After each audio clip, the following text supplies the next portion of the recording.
welcome back. At the end of 2024, we traded our brand new home in a modern housing development for a piece of rural life. An old stone cottage with its own unintentional indoor water feature.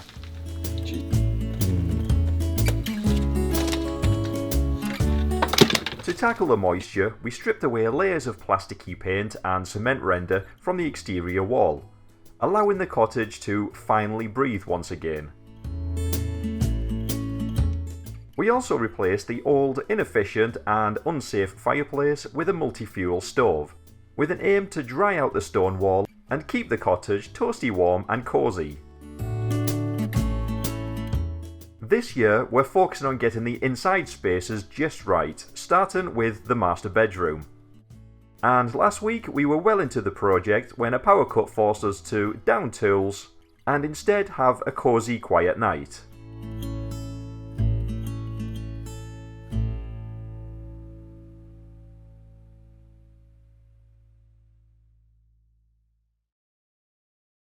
So our flooring has arrived.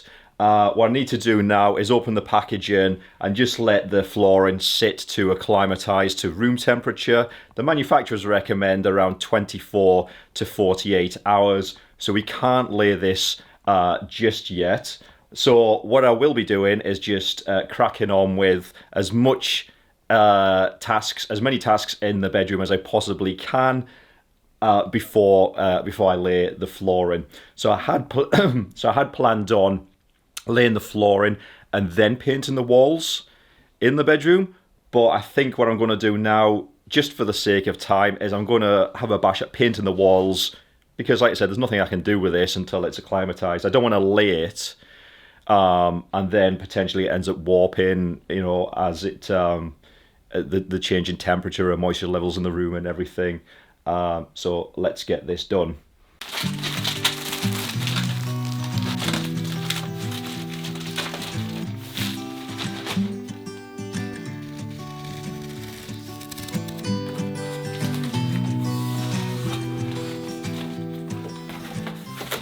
Carefully open the packaging without destroying the flooring with the Stanley blade.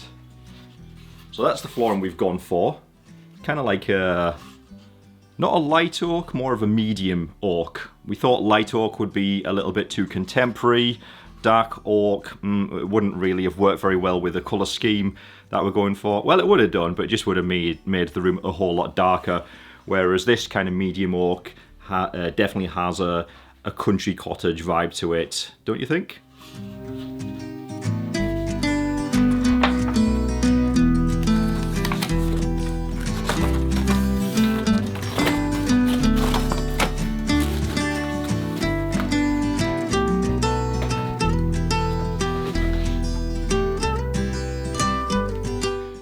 Adam's birthday this week as well, in case you're wondering what's going on with all of these cards. And excuse the mess in the background, the cottage looks like an absolute pigsty at the moment.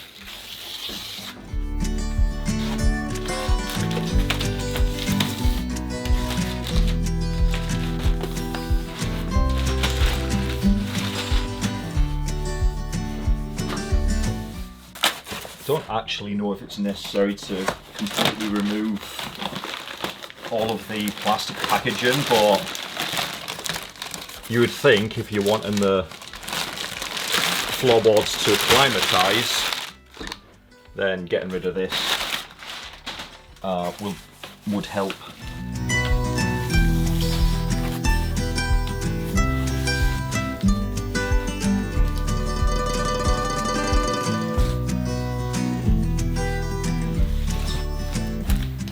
Also, I have heard that when you're laying the flooring, it's a good idea to choose planks from different packs to kind of mix it up a bit. So opening them all now will make that process easier also.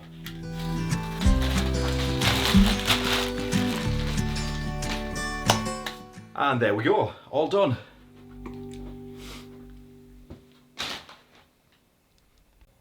Now that lot can just sit there for a day or two until it's ready to be laid.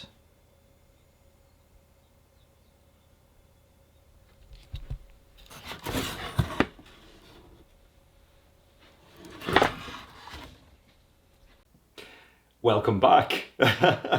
So last time I did this, we had a power cut. Hopefully we don't have another power cut now that I'm trying to reattempt it.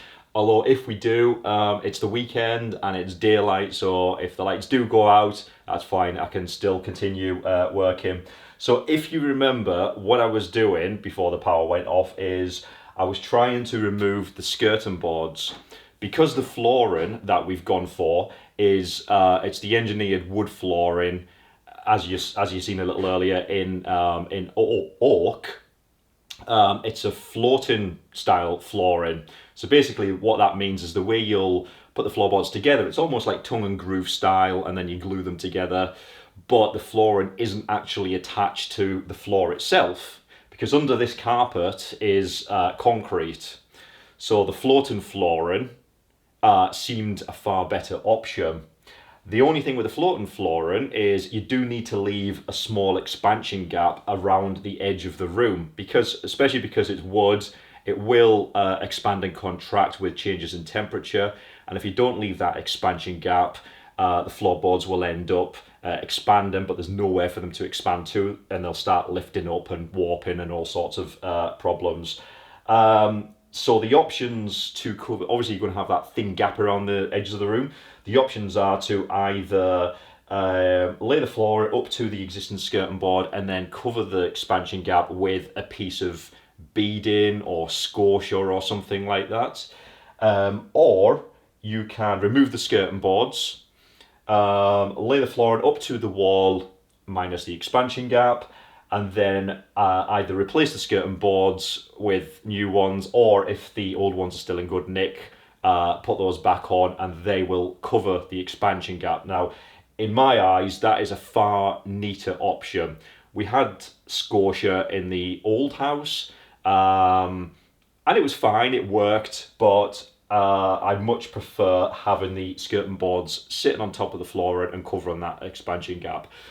There's nothing wrong with these skirting boards, so my plan is to try and prise them off the wall, hopefully in one piece without breaking any, and then reattach them, because I just don't have the budget to buy more skirting boards for this entire room at the moment. So where I got up to last week, if you remember, I've got this tool, a skirting board remover tool, that we kind of like tap behind the skirting boards, and then it makes it easier to prise the skirting board away from the wall without damaging any of the plaster. And then the power went off. So let's have another look at that. If you remember, I had the Stanley knife and I just scored a line across the top of the skirting board. That just breaks the seal that's currently bonding the skirting board to the wall, because when you fit skirting board, you would normally caulk along the top to fill any gaps, and then obviously paint and everything. So that scoring that just breaks that seal, so that when I pull the skirting board away, it doesn't tear off, you know, chunks of the plasterboard or the existing paint or anything. So I've already had a look at this.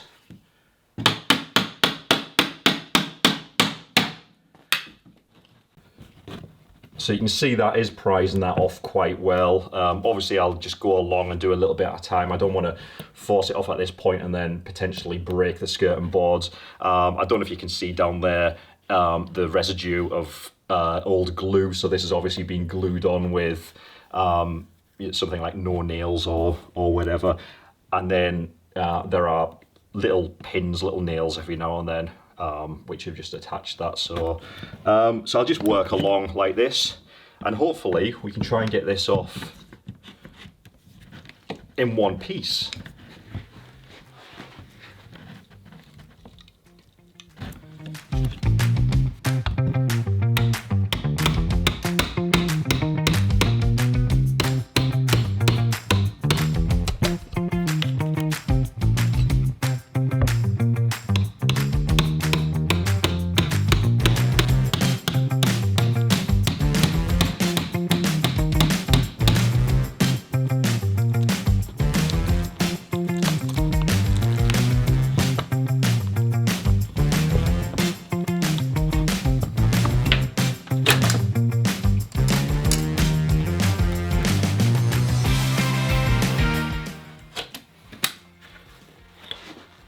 Alright, first piece off.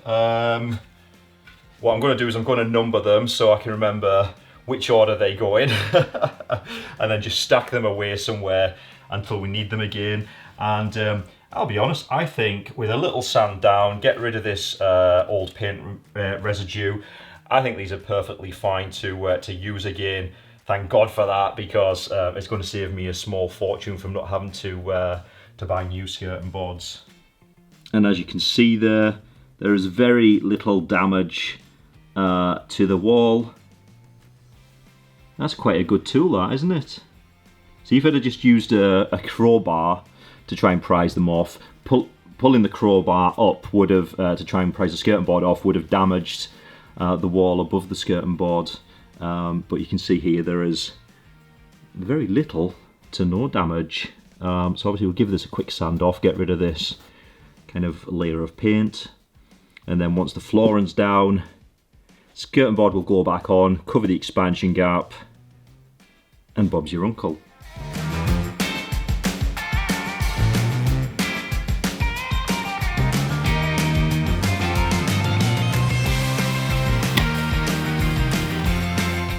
Now I need to be careful with this one because I don't know if you can see there, but there are pipes for the radiator right on top of the skirting board. So obviously I don't want to damage them.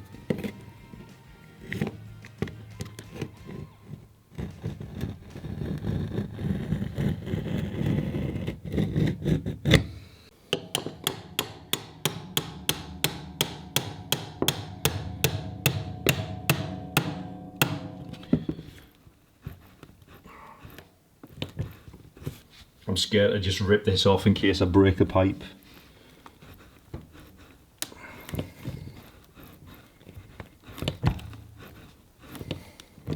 Because when I'm doing this I can see the pipe. You probably can't see it, but just behind here there's a pipe, and when I'm doing this I can see the pipe moving.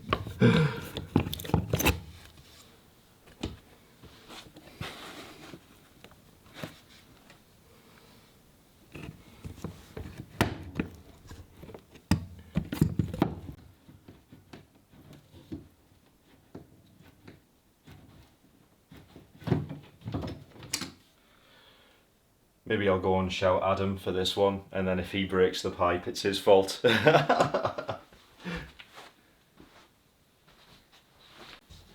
Right, I need your advice. So this piece of skirting board here, Yeah. right on top of it there is a pipe, a radiator pipe. Now when that's in here and I'm pulling, it's moving the pipe. Right. Can you have a look? Because I don't want to break it.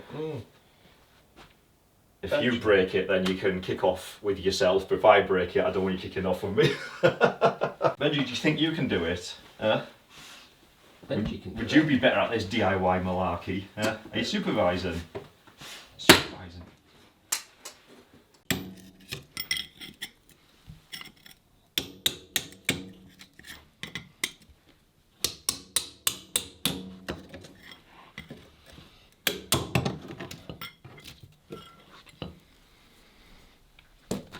Maybe I should have done that first, There we go, just like that. Awkward piece. Are you numbering them? I am numbering them. See, yeah, I would definitely have broke that pipe, I think, if I'd have tried to force that out. Now, how are we going to get that back one out? Because there's a bloody radiator pipe running I don't know, Johnny. How are you going to get all it the out? way along the top of that. Any suggestions? Why are the radiator pipes so in such strange places?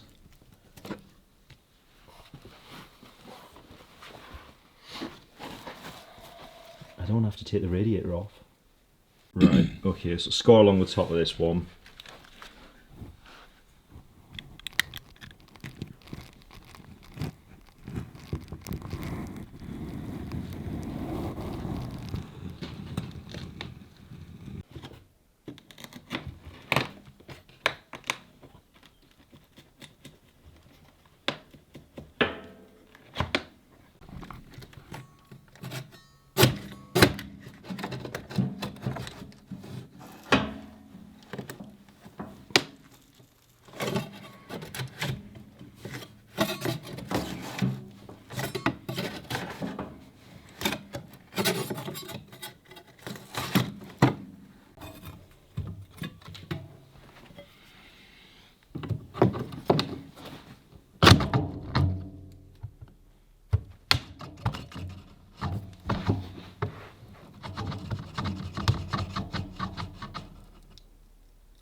need the glue unsticking.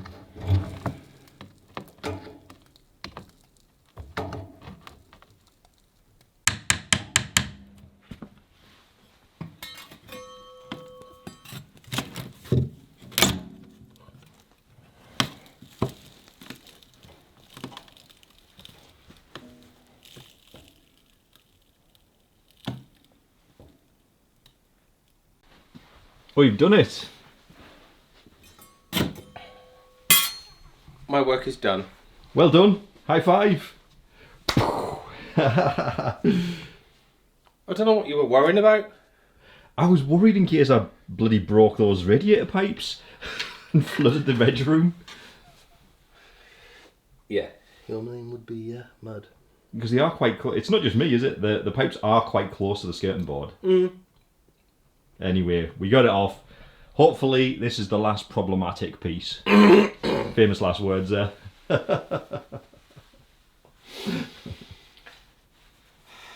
Right, I'm going back to make my lamps. See ya. Big ears. If there's holes in this wall, would I come back?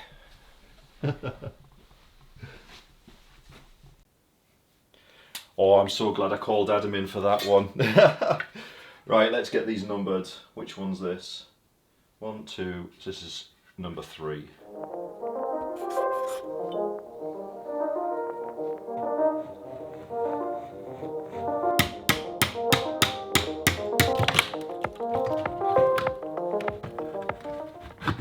Nah, should have took the carpet grips off like Adam did. There we go. There we go.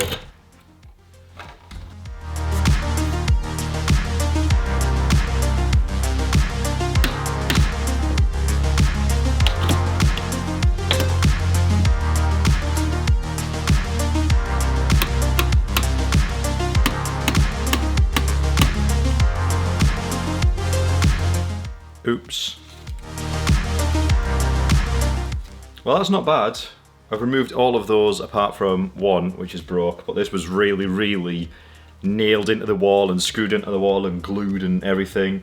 And yeah, I just didn't want to be taken off and, as you can see, broke. Oh well, I'm not entirely sure what we're going to do with this piece because I don't even know if we can get exactly the same. I'm not even sure if we can buy exactly the same skirting board anymore. So we'll need to think of something because we're now short of skirting board by this length.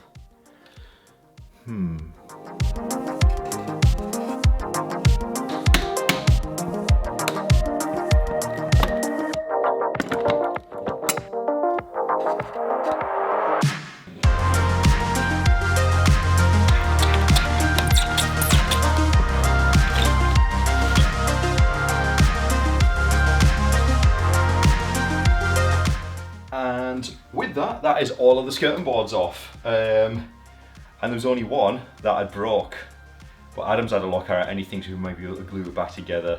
And a bit of filler. It's going to be painted anyway, so that might save us having to hunt around and find exactly the same skirting board to buy a 2.4 metre length of it just for that little piece that that broke. So what I'm going to do now is skirting board's off. I'm going to put all this to one side and I'm going to start painting the walls. Now, you may be wondering, A, why we haven't lifted the carpet up yet, and B, why are we starting to paint the walls when we haven't laid the flooring yet? Well, as I mentioned earlier, because it's wood flooring that we've bought, it has to acclimatise to the temperature of the cottage for 1 to 2 days. So that means we can't lay the wood flooring just yet, and I don't want to rip the carpet up just yet and then be walking around on bare concrete. That won't be very comfortable at all, and just the dust and everything from the concrete. So we're going to leave the carpet down for the time being, and there's nothing really much else I can do until the flooring has acclimatised, apart from paint. So rather than sit around twiddling my thumbs, I'm going to make a start on painting the walls.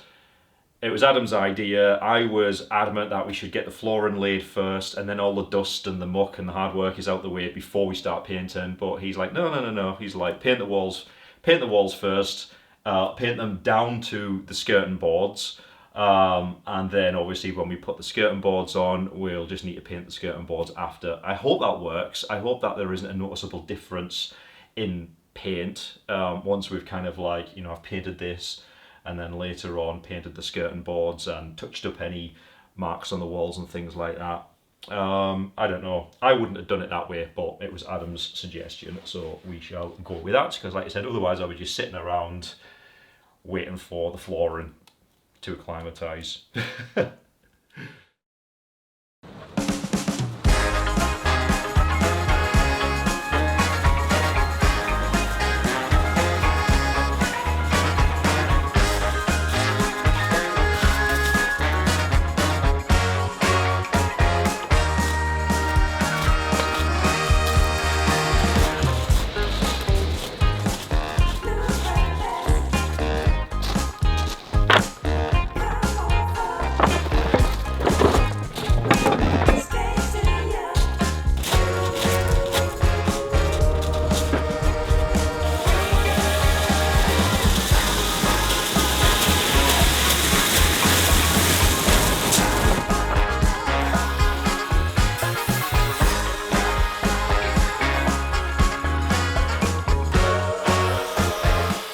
Okay, so what exactly is going on here? Well, Adam was tasked with removing an old fence on a job he was working on, and all of the wood from the fence was just going to be thrown away. It turns out that this wood makes great firewood, and us not being the wasteful kind, we decided to take the wood off the hands of the client for free and chop it up into smaller pieces so that it'll fit into our stoves.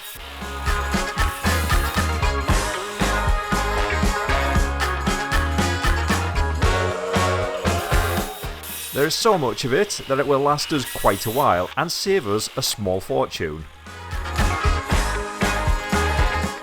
As my granny used to say, waste not, want not.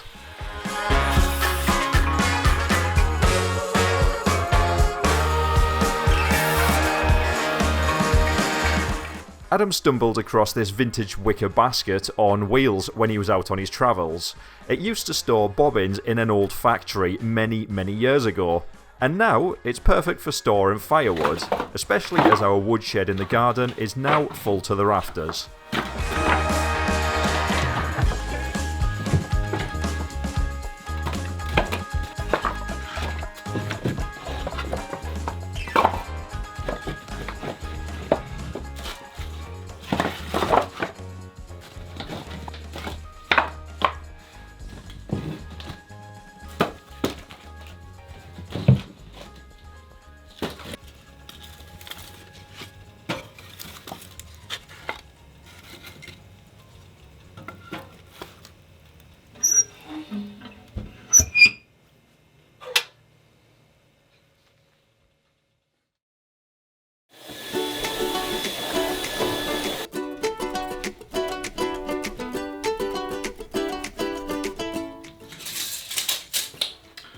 Okay, so what we're going to have here eventually is we're going to have almost like tongue and groove style panelling, 3/4 of the way up, going across like that, with a dado rail and a shelf to finish it off.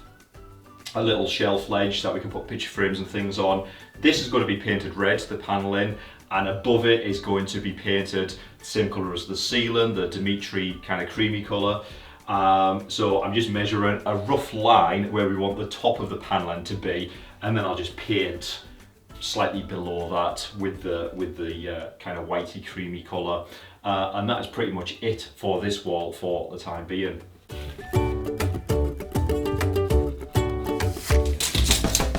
So I do have a laser measurer, which I normally use when I'm fitting anything like dado rail or any kind of wall panelling, but I can't find it. It's still in one of the boxes in my office somewhere.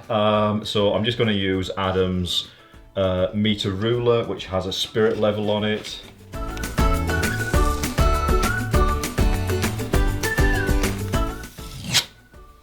Just fill and sand any holes before I start painting.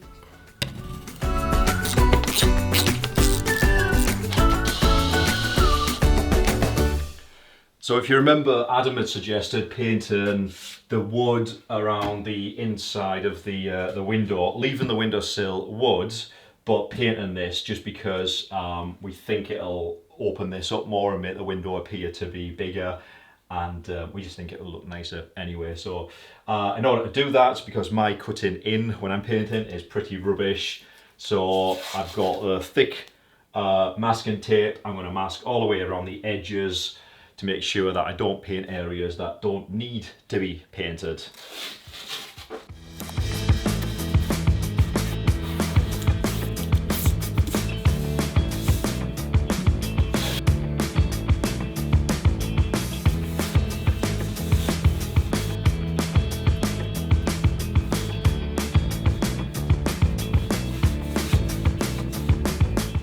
I nearly wet my pants. I've seen a little face peering at me through this, through the window of this door. Now, on the other side of the patio out here is the graveyard. So I was like, what the hell is that? It was a cat. It was the neighbour's cat. But it did give me a fright.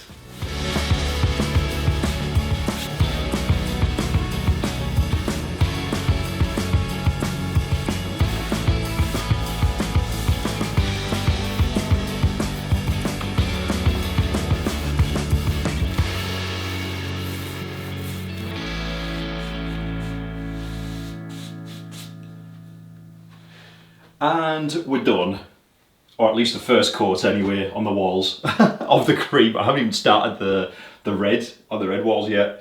So as I said, we're going to have paneling up to around here. That's going to be painted red. I've decided to paint the door frames, the 𝗬𝗵𝘃𝗽𝗽, the kind of off-white colour. I've left the doors themselves white for now because we haven't really decided what we're going to do. I'm not a fan of these doors, these kind of fake Georgian style doors in the cottage, because they just don't give us that kind of cottagey vibe. So we're thinking of swapping those out for something else at some point. But in the meantime, we're just going to crack on, finish the painting, and then we'll have a look around and see what doors we would quite like to swap out. This one and also the one for the 𝗬𝗵𝘃𝗽𝗽. Like I said, first coat on, let this dry, give it another coat. Don't worry, I won't bore you with that. But what I'm going to do now is I'm going to make a start at throwing some of the red onto this wall behind you. So that'll be interesting. I'm looking forward to that. I'm bored of the white now. White's boring. Let's just get this done and start on the red. What do you think? Looking good. Yeah, getting there slowly but surely. Mm-hmm. What do you think of obviously I've painted the wood around the window but left the windowsill untouched. Does that look better? Yeah. Yeah. Looks much better.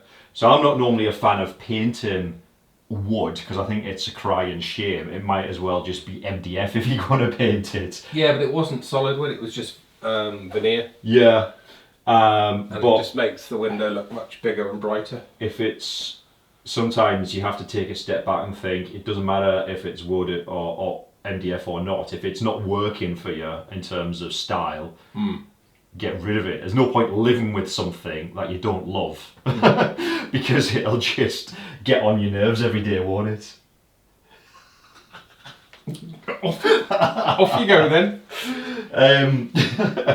So what's next? Right, so I thought, brilliant, I've done all the white, I can now get some red on this wall. And then I remembered, hello Benji. Hello G. Have you come to supervise, make sure the quality is up to your standards? Is it good? Is it smelly paint? It's not smelly at all.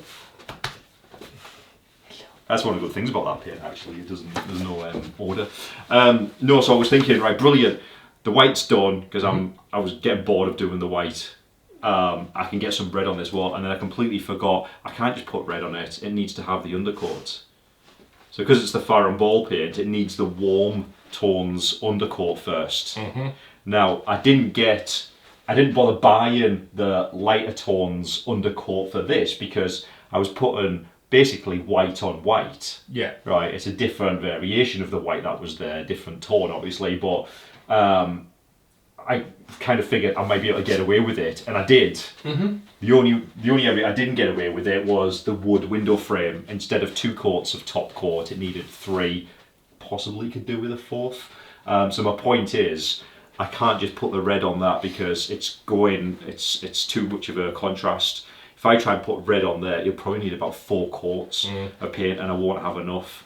So it's going to have the undercoat first. Yep. And with the darker colours, usually, because it's got that, you need the undercoat to give it that depth, if you know what I mean. That kind of dark, pigmenty look. Do you want some for your nose?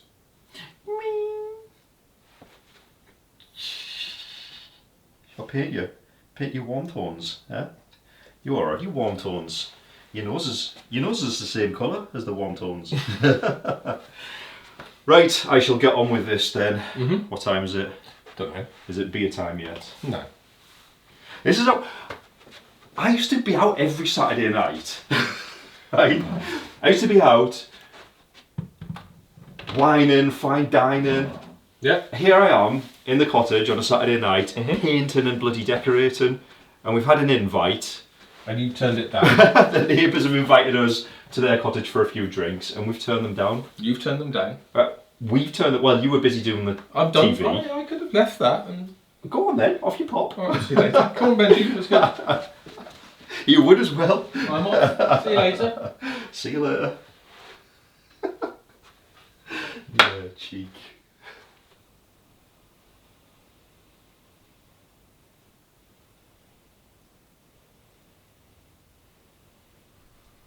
Unfortunately, my cutting in skills just weren't up to scratch, so... I did say my cutting in was terrible.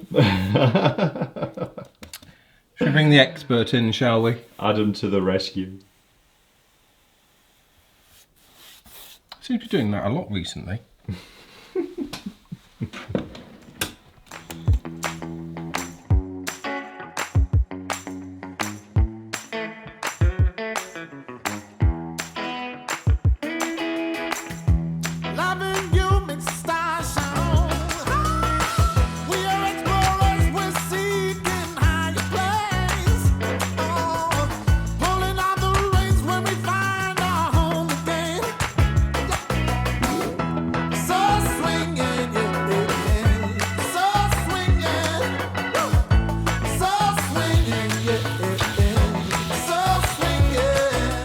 So here we are, finally we're getting the first coat of red coat. The undercoat has dried, top coat is this lovely red, and this will probably take a couple of coats.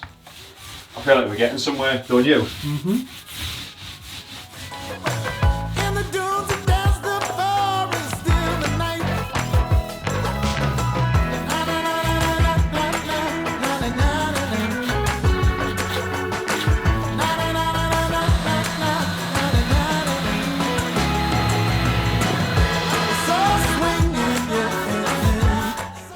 That looks nice, doesn't it?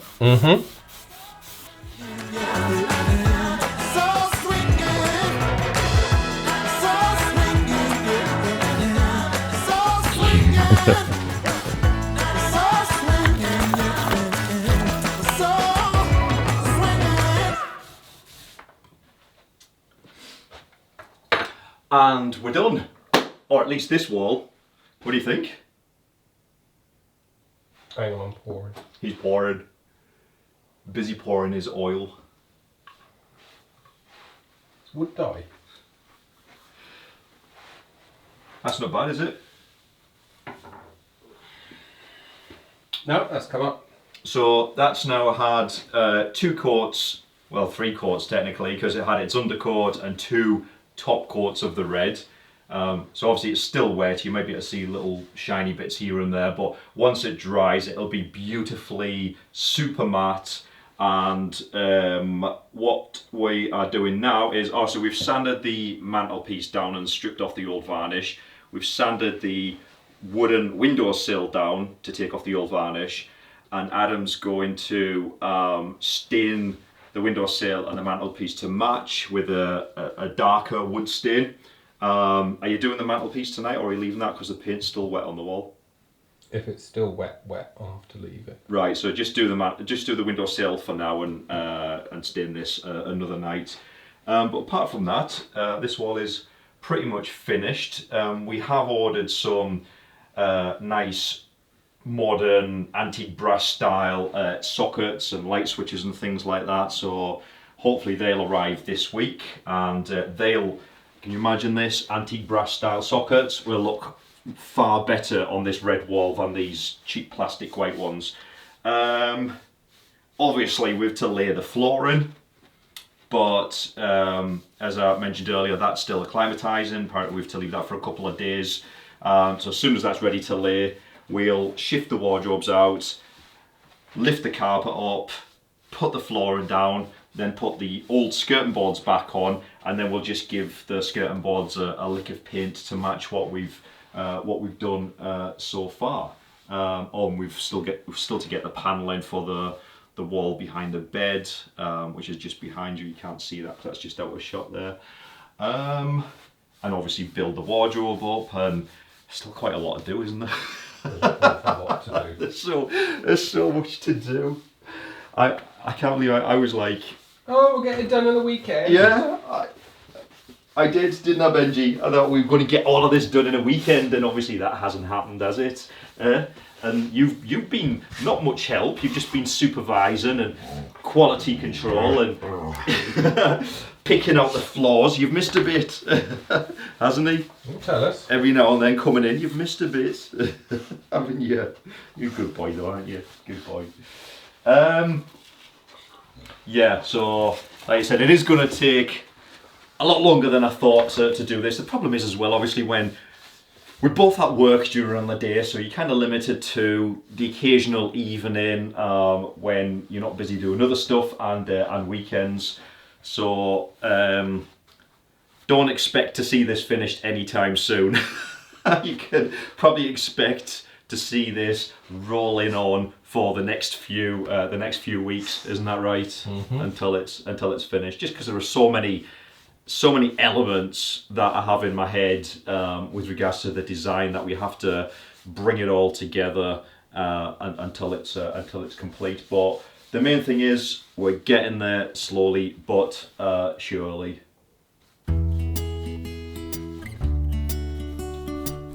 Well folks, I'm afraid that's all we have time for this week. Have a fantastic week, and we'll catch up with you in the next video.